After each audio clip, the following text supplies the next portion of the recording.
Hi, I'm Kaylee Kubas. This is my 3-2-1 reading reflection. So I'm gonna begin by discussing the first thing that I learned from the readings this week. I learned about the history of slavery in the northern states. Almost all of my previous knowledge of slavery is regarding southern states.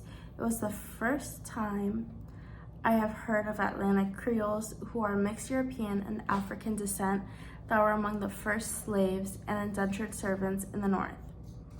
The reading has brought to light more of the nuance of American history. I feel like the American history that I was taught in schools was very black or white. We didn't talk about mixed race people in history and their contributions. For example, the text mentions Homer Plessy, who was 1/8 black, and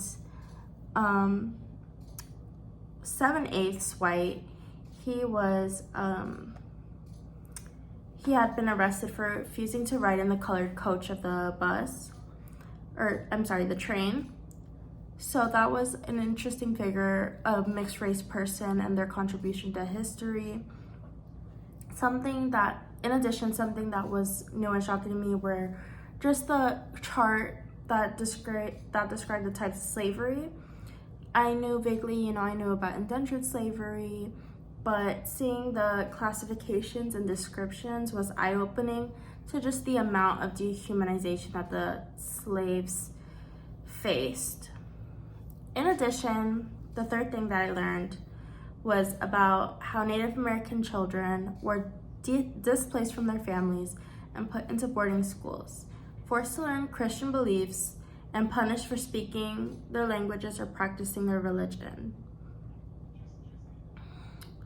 So the first quote that stood out to me was a statistic that said 31 states have passed English-only laws which only defy non-native English speakers essential rights and services, including healthcare, public safety, and the right to vote. So thinking about the amount of people, 31 states is a lot, that have been impacted by these English-only laws is very upsetting to me.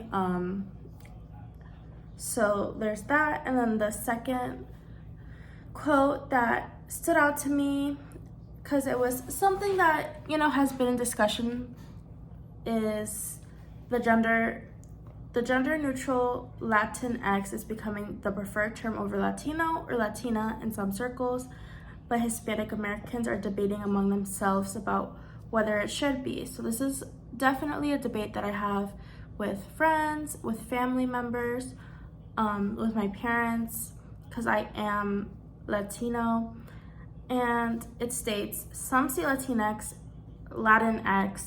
as an elitist attempt to erase the history of more traditional gender roles, or as a distraction from other pressing issues facing Latinos in the United States.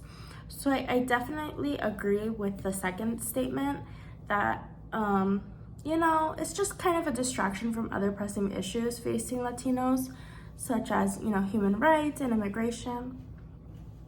Furthermore, one question I have about the readings is, when teaching history to younger elementary students, how will I effectively teach about slavery while also not overcomplicating the lesson so students can fully comprehend issues regarding slavery?